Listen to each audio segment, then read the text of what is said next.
Oh, it's on a 6. Come on. Regretting that two-hander. Come on. 6s all round. Oh, Okay. And then we've got this twice wound, strength 4, defense 3, wounding on 4s. Okay, that's 4 wounds. He has 2 wounds and 1 fate, which is pretty beefy for a gatekeeper, but not enough to stop 4 strikes. 4s to wound. Oh, it is a wound. Yeah, Merry's gonna have to spend one of his fate points. Oh, he's gonna have to spend a second fate point. Oh! First kill. End of our turn, we have 4 more wraiths that might come on the board. So 46 and a 4 up, they turn up. Wow. Triple 6 and a 4. Okay, so that's 4 more wraiths entering the board. Single dice. Can Frodo save himself? All right, come on, Frodo. Oh no. That's about as far away as you wanted to go. That's a 1. And Frodo is knocked back. The 2 attacks become 4 strikes. Let's do these in 2 2s for the tension. So strength 4, defense 3, needing 4s.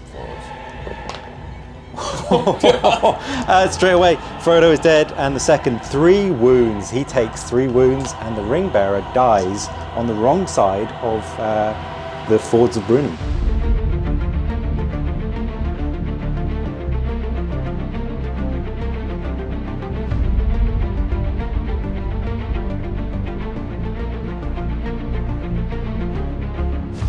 Hello and welcome to Striding Edge Games. We're at our Rivendell rest point. Yeah. And I'm Julian. I'm Boris. And we're for the Council of Elrond. Yeah. As part of our Quest of the Ringbearer campaign. Here's the Council of Elrond. It's just us 2 this time. It's just us? Yeah. Unfortunately, we couldn't get however many, 30 extras or something and do a full round table, but probably take a little while. So probably better that it's just us 2. We've survived. We've made it to Rivendell. This is probably the first rest point looking ahead where I was like, we might not. Yeah, I think the Bree missions is probably the first set of risk, as it were. I mean, we had a Ringbearer death. There's a Ringbearer death, yeah, Last indeed. mission. And it was type 1. I mean, it's just you start that mission. You start that mission really punished. Yeah, the Wraiths have a difficult time of it, but amazingly pulled it out of the bag. But yeah, we've had 4 missions, not 3. So rather, we squeezed in an extra Weathertop mission on our lovely Weathertop piece of terrain, because I think, as we said in the intro to that mission, why not? We've bought the bloomin' thing, may as well get some more gaming out of it. But also, it was a fun little mission. So yeah, 3 good victories and 1 evil victory. I think the first proper evil victory, because Saruman won in the Wizard's Duel a while back, but he was kind of set up to, and it was sort of a mission light. It wasn't a full version of Middle-earth strategy battle game. And I think the other one was Farmer Maggot's. No, sorry, good. It was a good win there. Yes, Farmer Maggot was good. Farmer Maggot was good. So this is 1 evil win, but you know. Good 1 Weathertop, and Frodo was unharmed. So maybe, it's the balance of karma and fate.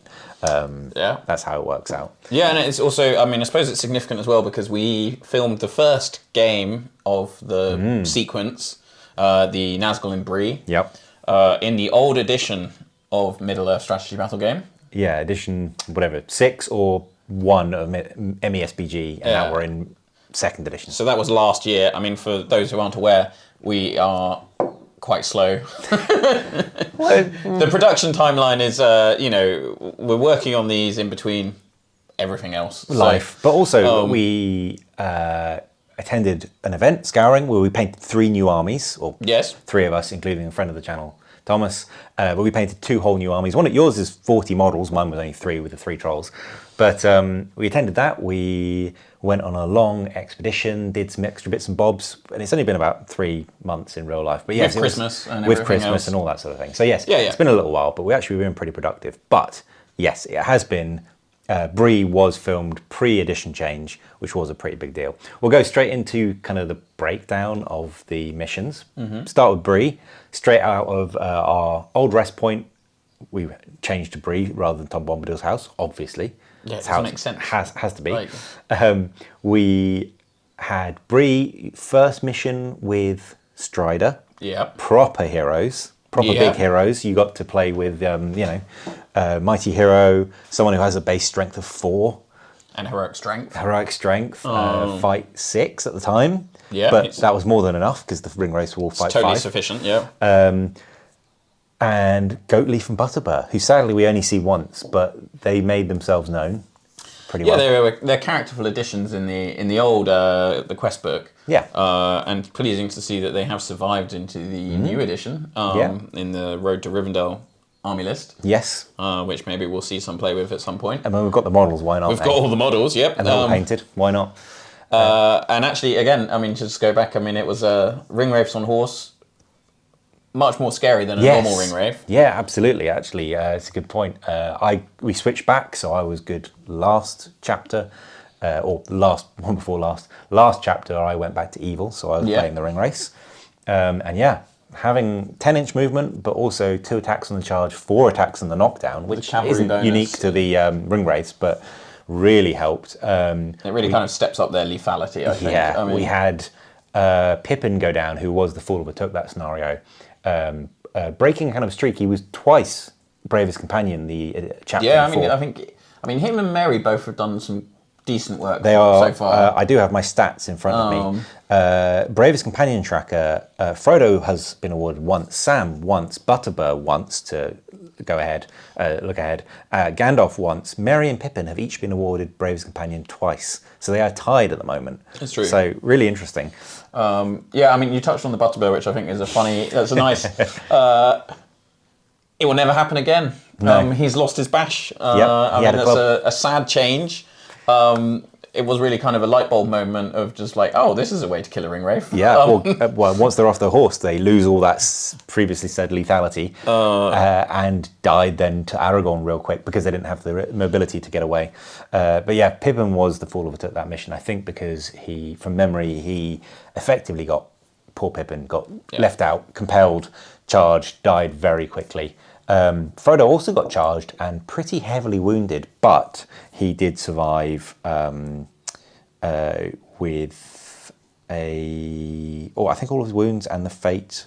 He must have regenerated somewhat. He survived through. I mean, I suppose we can move on to the 2 Weathertops. Yes, yeah. So then next up we are extra inserts. So like the Wizard's Duel, we added an extra mission, which was, I think it's the Grey Pilgrim and the Black Riders is the full title, but we've just been calling it Gandalf at Weathertop. An old mission from the Lord of the Rings journey book from about 2000, well, the Fellowship of the Ring journey book from about 2006 or something like that. 5 or 6, something like that. Yeah. Which was great fun. It did take a little bit of tweaking to kind of shoehorn into the new edition and then the new edition again. So because we played it in the old new edition. The old new edition. We played it in the old new edition when Gandalf the Grey still had Protection of the Valar. Yes, but also one attack base. But so he had Protection of the Valar, and the Ringwraiths had Sap Will. Yes. And it was just a really kind of almost slightly farcical. Gandalf would go, right, 1 free point of will, cast Protection of the Valar, or maybe 2, but cast Protection of the Valar. Oh, look, it's gone off. Now you don't get to do any magic. Yeah. And then if he failed to cast that, the Ringwraiths would go, okay, Sap Will. Yeah. And then how much will do you want to lose? You're left in the horrible scenario of do I spend will to try and resist and then not resist and then still lose will anyway, or just it wasn't a great So I actually spell. think that scenario actually improved by going into the new edition in some ways. I think so. Because also Sorcerous Blast is less kind of oppressive. Yeah, less over the top. Sap Will went. Gandalf got a soft to medium buff. Yeah, bit of a buff. And the scenario added some bonuses as well. So we had the sort of Ringwraiths coming in on roll-offs. They got a bonus from the Wizard's Duel being won by Saruman. Yeah. So we had an evil mission bonus, which is pretty cool.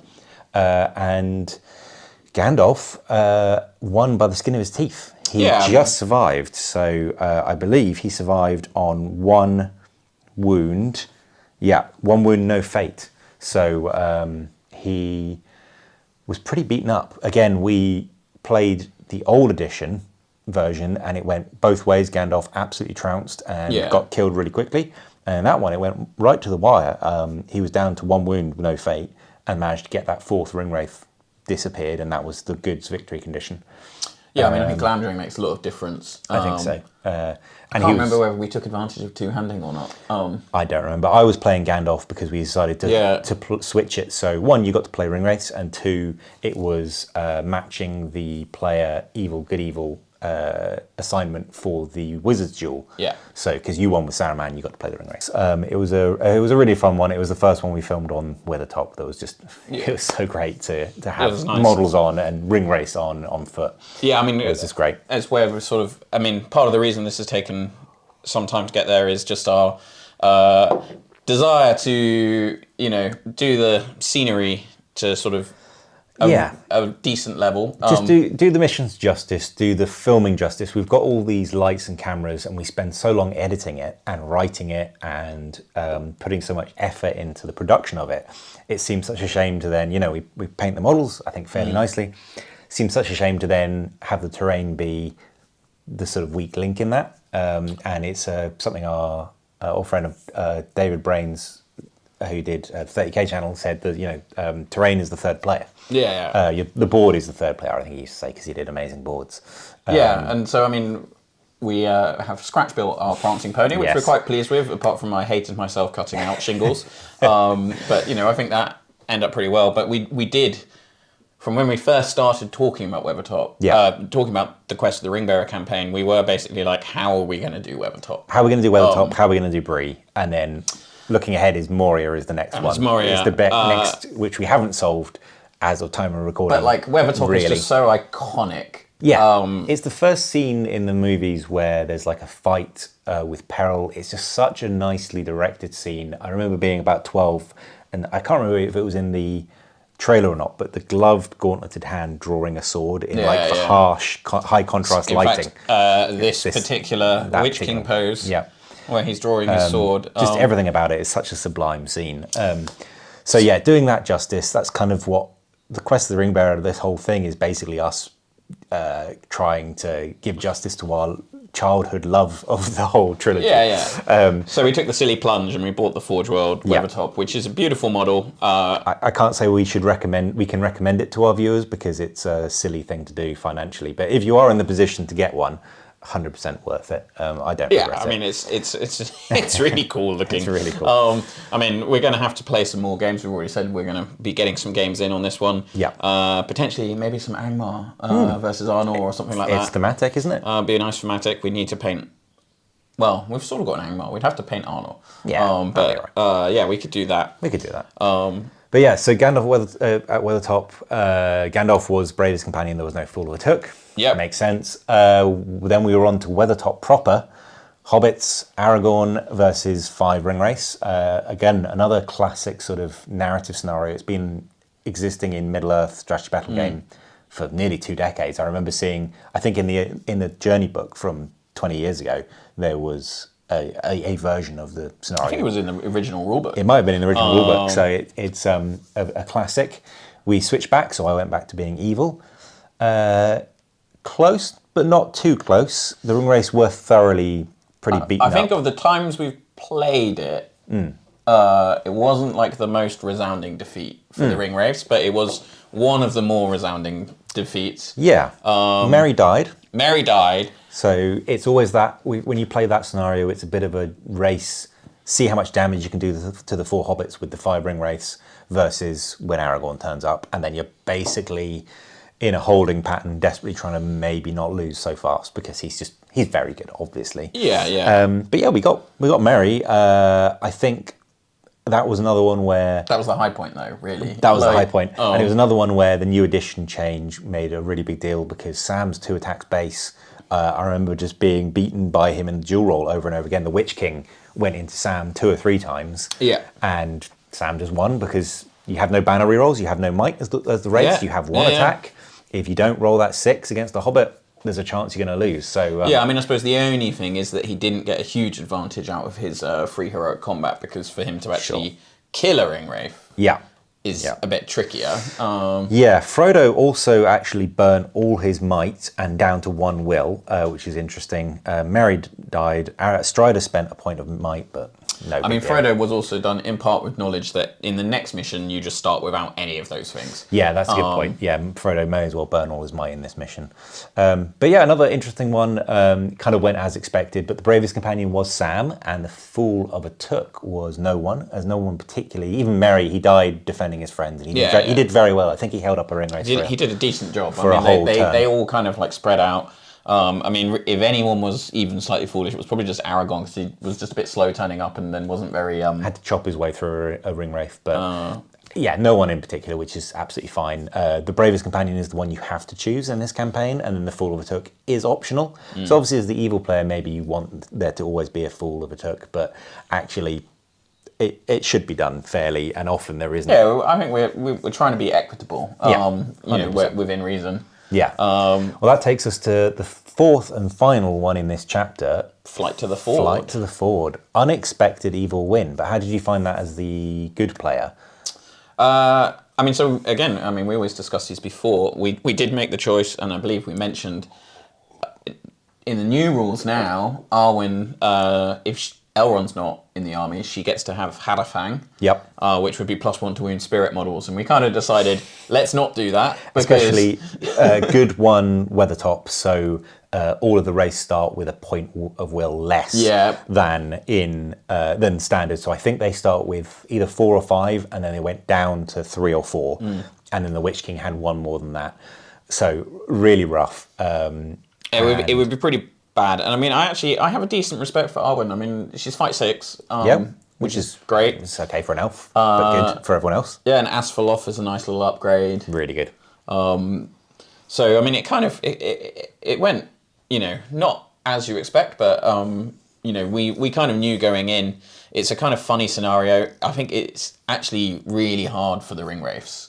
I think it was pure luck that they managed to pull a win out at the end. The first half went completely as we'd expected. I don't think we play tested that one too much. We only did 1 or 2 games. 1 or maybe 2. And basically, quite often, the wraiths get either left behind because you have the 2-inch move over the wraiths, and the wraiths have the movement mechanic where their horses are slower and then might collapse. Or if they don't get left behind, it's usually because you've thrown a ton of magic to try and stop her. And then they're gone anyway. And then they're disappearing real fast. And then you have the sort of inevitable doom of Aragorn moving 6 inches towards you every turn. You can't really stop and fight. But I think, the first half went completely as expected. So Arwen was both the Fool of a Took and Bravest Companion. She was Bravest Companion because she fought, I believe, the Witch King and 2 wraiths. She was trapped and outnumbered twice. Outnumbered at least 2 or 3 times, and she might have been transfixed one of the combats. And I can't remember if she won all of them or lost one, but then survived pretty uninjured. But she also... just fought off 3 wraiths several times and just kept booking it away, winning pretty well. However, it was the reinforcement. I think the reinforcement ring wraiths, all of them came on pretty timely. So at one point I had 4 wraiths, and they managed to get to the ford before Arwen. The others had slowed them down, and then basically there were 4 fresh wraiths waiting at the river. And I basically had a absolutely perfect turn of magic, then combat, and then another perfect turn of sort of movement where the dice just favoured me. I think Arwen got taken off, or Arwen and Frodo got taken off Asphalath, and then we managed to compel Frodo to putting on the ring, kept the wraiths alive, and then charged Frodo, because they don't lose a point of will if they're fighting the Ringbearer, charged Frodo with a mounted wraith, and the 4 attacks on the knockdown was enough to do it. Crack through, Wild stuff. So we think in our divergent, this is now the first divergence of Quest of the Ringbearer, because Weathertop was a kind of breeze. Well, he didn't really get stabbed at Weathertop, basically. I can't remember if he was even in combat. He might have been, but he didn't take a wound. So in our divergence, this is where Frodo got stabbed. He got Morgul bladed on the banks of the... so we're not to alternate history yet? No, not yet. No, and no one's died. But it was our first, because Good lost, so there was no +1 to the recovery roll. Mm-hmm. On a 1, Frodo was out of might, because he starts the scenario with no might. On a 1, the campaign would have been over. Could have been a full RBK. It could have been a full... that's it. That's the campaign wrapped. Luckily, I think from memory you rolled a 2. We have it on camera. I can't quite remember off the top of my head. He didn't die. He didn't die. So thankfully, as it's a rest point, he's back. He's back to full whack. So we're all good. So yeah, I mean, that's sort of that rounding up. So we're at Rivendell. Right now, they're deciding the fate of Middle Earth. We've just met an elf. An elf, yeah. A dwarf, another man, and Elrond. Bilbo again, a whole bunch of other people. Gandalf is laughing, all of that sort of thing. Frodo has got 2 new shiny toys. Yep. In Sting and Mithril Coat. So he's now going to be actually one of the tougher members of the Fellowship. Yeah, like Defense 6. I mean, when he's got his Sting and Mithril Coat, he's not terrible. Yeah. That's all you can ask for from a Hobbit. And also, more crucially, in some of the next couple of missions, the ring might be useful. Yes, quite possibly. We'll get ahead to the next couple of missions. I think looking back, so we always try and pick a mission out of the ones we played.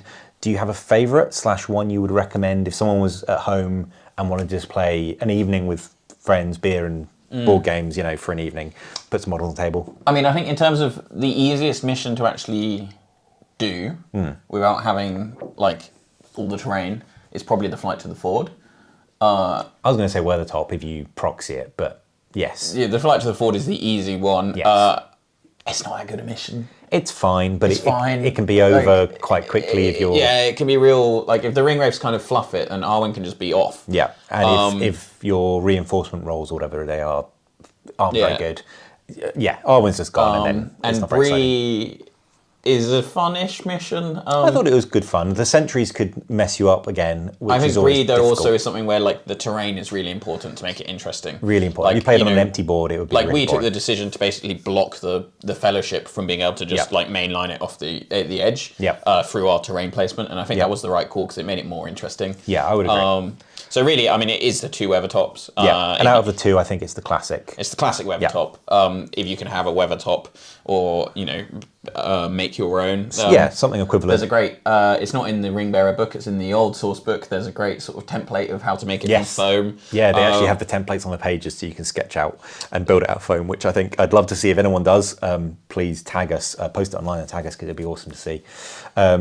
Yeah, I think so, because we've definitely had, I was here for an evening and we just had dinner and a beer, and I think one evening we played it 3 times. Yeah, played it and then switched sides and played it again, and you get to test out different tactics. Should you just do 5 black darts on Frodo turn 1? Yeah, how much can you run away? Because you can, sort of, depending on the terrain that you're using. But even in this 4-draw one, which is pretty tight quartered, there's actually quite a lot of opportunities to kind of move away or go high. I think you tried to run up the stairs, but we ended up not doing it. But I've seen some where people managed to get Frodo right up the staircase. Yeah, you can get up over the top there. And one definitely where Frodo then got up to the top and had to jump back down because ring wraiths were closing in on him.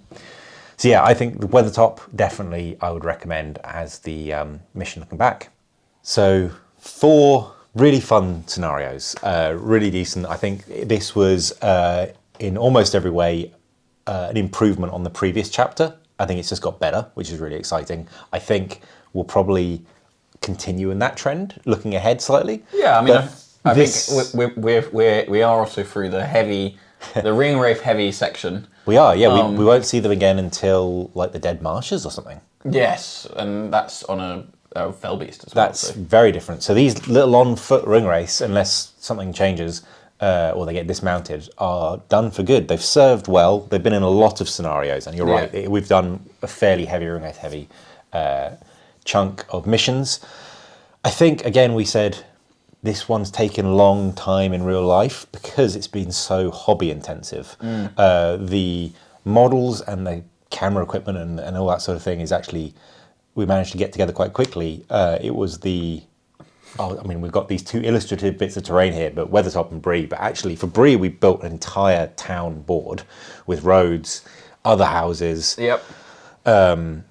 all our fences and that sort of thing. And then Weathertop was a big thing to tackle. Well, and we also, we were initially hoping to do a sort of the actual kind of rock formation that's underneath Weathertop. But we had to be realistic because, frankly, actually, we bought the model well over a year ago. I think so, yeah. I think it was in 2023. Maybe. That dates it quite well. But yeah, we sat on it for a little while trying to figure out what we were going to do. We still could. We could carve a little thing and go back and we'll do that. Have a big Arnold versus Angmar battle report and have it on the table. But yeah, it's been a sort of labour of love, this one. So it was really time intensive. We went through it in our sort of intro and outro to the Bree, and I think the previous rest stop video where we talked a bit about the Hobbit we did, but the Prancing Pony was kind of a all-consuming project for like a month of our lives, really, where the two of us, it kind of ramped up in intensity, and the night before we filmed, we were both sitting on this table at like 1 a.m, furiously dry brushing rock and plaster and that sort of thing. So yeah, it was a really intense one. Again, really, it was great to see it all on the board. When we got filming and everything was done and placed down and the lights were on, it was like, you can stop for a minute and take a second and just enjoy it. Hopefully you guys kind of also enjoy it and appreciate the effort that's gone into it. I think it was a classic. I mean, with the pony, I mean, we had some debate of how we would do it. And having done it, I'm like, yeah, there's definitely ways we could improve this. Oh yeah, if for some reason we ever wanted to go back and do a second one. For starters, buy a laser cutter. Yes, for all these shingles. I can't really see on camera, but all of these shingles are hand cut by Julian with a scalpel. Yeah. And then every wooden beam is hand cut by me with a scalpel, and then we painted it together with lots of washes and dry brushes. The painting was actually quite straightforward. It was the doing the other bits. I mean, these chimneys, we've got 3 sort of chimney stacks. They're just carved with a pen. I think I sat with a pen and drew like foam. Layered stone patterns for like several times. I came over and was like, what are we doing this evening? I'm drawing brick on a bit of foam with a pen. But absolutely worth it. I mean, with the shingles, you can see I started off initially trying to match the Lake Town houses because they've got nice little narrow shingles. Wherever they are. They're somewhere over there. Yeah. Then I was like, no, let's not do that anymore. This half has I think they probably tripled in size because I was carving like over 1,000 individual ones, and now it's like maybe we'll just go a bit bigger. Absolutely nuts amount of effort and work into this, but it meant skipping the shingle size meant we actually were able to film a game. Yeah. And clearly what happened is, this part was built first and then their shingle supplier went under. Yeah. And they had to change the supplier and they couldn't get the exact replica. So, it happens all the time in real life. Or they're possibly slate. We never really quite resolved what the roof is made of. Something dark grey, but... And then, painting Weathertop. It's a beautiful model. It does a lot of the work for you. We did follow the instructions, which are in the Ringbearer book. Yes, they're in the back. It's in the Quest of the Ringbearer supplement, and it's effectively brown up to pale white to pallid witch flesh. Pallid witch flesh, dry brushing. I think we sprayed it black, and then everything was dry brushing, and then weathering like powders. Did we airbrush the dryad bark, or was it just? No, I've got video of us sitting around the table furiously trying to mix pots of brown paint with brushes. So that, and then the final touch was static grass and tufts, which are a firm favourite of mine, and again makes kind of the finishing, flourishing touches. All which basically means we have to bring it back on camera. Yeah, we put several little boxes of Gamers Grass tufts onto this. I think. Yeah, if you'd like to sponsor us, Gamers Grass, please do, because we've used. Too many. Too many of your products on the channel. Almost every model actually has some of those on as well. I think all of our models are using tufts. Yeah. But yeah, looking backwards, it's all been great. It's the reason it's been a bit slower, but also the reason I think it's a step up in quality, I would say, it's fair to say. Makes a big difference, which kind of leads us to where we're going next. Well, we're currently in Rivendell. Relaxing, having some, not lembas because I don't get it there, but some sort of nice meal. Yeah, elven food. Elven food. We, as previously said, we have an elf, a dwarf, an extra man, and a wizard joining the fellowship. So proper fellowship now, and Bill, obviously. We're going to put Bill in as many scenarios as we can. He's actually only in one properly, but may as well have him in the others. We've got the full fellowship with all 9 members, which is very exciting. Any you're particularly looking forward to facing, or because you'll be playing evil for this next chunk of missions, but any you're particularly looking to seeing on the... I mean, I think it's going to be exciting getting to...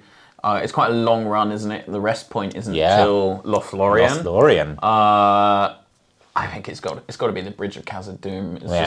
That's just a fun scenario. Balin's Tomb, I think, is going to be a good one. Balin's Tomb. It's just a big scrap, and you get to see all 9 Fellowship members just sort of doing what they do. Yep. And chopping down hordes of goblins, hopefully.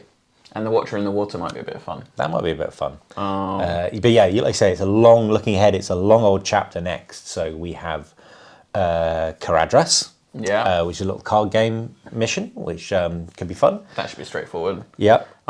We have Wargs of the Night, which isn't in the movie, but is in the book. It's in the book. That's a bit of a slog, I think, really, looking at the rules. I think looking ahead, it's probably put in for campaign purposes to effectively be attacks. Yeah. Because the game doesn't end until both sides... You have to play 11 turns, and then the game doesn't end until both sides roll a draw, or one side's won its... the good side don't win, but the evil side, if you kill Frodo or kill all the Fellowship members, they win.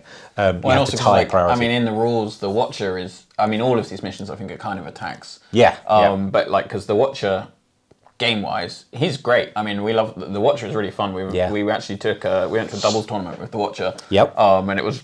he's hilarious. But versus, Aragorn, Boromir... Gimli and Legolas. Especially this edition of Legolas. This edition, I don't think he even has a chance, really. Well, that's what we said about, the Flight to the Ford. No, well, I mean, and it depends on how the scenario kind of plays into it. But, if they're all absolutely wrecked after Wargs of the Night, and they've all spent a lot of their might, will, and fate, maybe. Yeah, because, I mean, in a normal matchup, you just basically spend might, and you just be like, cool, let's kill him. The Watcher has 1 point of might? He's got 1 point of might. He's only fight 6. Yeah, only now. Yeah. Whereas before he was tying with Aragorn and Boromir. Although those 6 attacks is hilarious. Yeah, you stand a pretty good chance of rolling the 6 in the dual roll. But and then the big 3, Balin's Tomb, the Stairs mission, I always forget the name of it. I can't remember what it's called, but yeah. And the Bridge of Khazad-dûm. Is it Escape from the Dwarrowdelf, maybe? Could be that, yeah. 3 big, again, like Weathertop, and I think we said in the campaign overview, it's Weathertop, Moria, Amon Hen are in my mind, the 3 pivotal set pieces of the Fellowship. Yeah, they're the key beats of the first movie. Yeah. So we've had 1 twice, which is great, and we've got a second one coming up. We will probably have to go into. We haven't started building anything. I guess it's a little simpler that we've got the Games Workshop plastic kit for Balin's Tomb, so that gives us a little bit of a head start. We're going to go beyond that, I think. We're going to go beyond that. But yeah, there's a lot to come. Hopefully for some of the Moria missions, we're going to get a guest star or stars on to help us manage the goblins. So maybe we'll do a bit of splitting where me and Jules both play the Fellowship, half the Fellowship each. That'd be kind of cool. I think it'd be fun. I mean, because then you've got 9 Fellowship members and it feels kind of thematic. Otherwise, you're not going to get to play the Fellowship until we get to Amon Hen. Yes. And you'll never get to play Gandalf, for example. Yeah, never. Well, spoilers, he comes and goes. Sadly. I'm quite excited to get to Amon Hen because that's when if our plans are fulfilled, it might get a bit complicated. Yeah. And we might be looking towards some other source books and quests. Who knows what will be out at that point? That is probably a long way in the way. I mean, 2027 is a while away. Oh God, I hope we're joking. It's not that far. No. So I mean, the Fellowship's going to be great. I think the next series of missions are going to be really fun. I think that's probably enough now. We've waffled for a while. I think hopefully it shows our passion and how excited we are for these missions. And as things are starting to ramp up, it's getting more and more exciting. 3 hobbits running around the Shire, escaping from Ringwraiths was great fun. It was awesome to put them on the board. Yeah. But it was the definite sort of opening pages of the campaign, and now we're into the juicy stuff. Yeah, I mean, there is the potential for some kind of really detailed Farmer Maggot raiding campaign.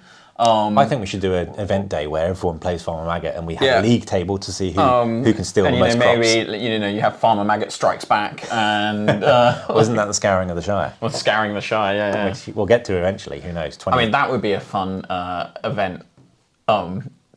like the scouring of the Shire, everyone has to either be Shirelings or ruffians. Right, yeah. Plays a big event day. That'd be fun. But yeah, I think that's where we are for now. We're looking forward to the next couple of missions.